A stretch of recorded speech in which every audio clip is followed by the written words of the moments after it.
ఈరోజు మనం ఇంట్లోనే కోల్డ్ కాఫీ ప్రిపేర్ చేసుకుందాం. జస్ట్ 5 మినిట్స్ మాత్రమే పడతది. అయితే మొన్న స్విగ్గీలో 120 రూపీస్ పెట్టి కోల్డ్ కాఫీ బుక్ చేసినాను. మీకు గుర్తుందా?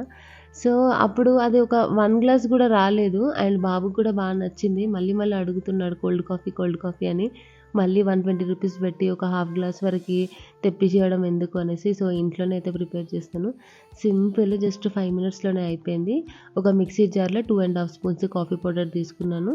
అండ్ మనం షుగర్ ఎంత తింటామో దానికి తగ్గట్టయితే షుగర్ వేసుకొని నేనైతే ఇక్కడ 3 ½ స్పూన్స్ వేసుకున్నాను. 2 స్పూన్స్ ఆఫ్ మీగడ వేసుకున్నాను. సో, నెయ్యి కోసం పక్కన పెడతాను కదా!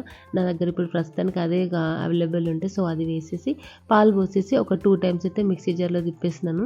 మంచిగా నురగ ఇట్లా ఎంత బాగుండేనో టెక్స్చర్ కూడా. దాని మీద నుండి కొంచెం చాక్లెట్ సిరప్ అయితే వేసేసినాను. కోల్డ్ కాఫీ ఇట్లా స్టార్ట్ చేసినాను తాగడం, అసలు ఆపాలనిపించలేదు. అంత టేస్ట్ ఉండే అండ్ మస్తు రిలాక్స్ అనిపించింది. సో, మీరు కూడా మీ ఇంట్లో ట్రై చేయండి ఒకసారి.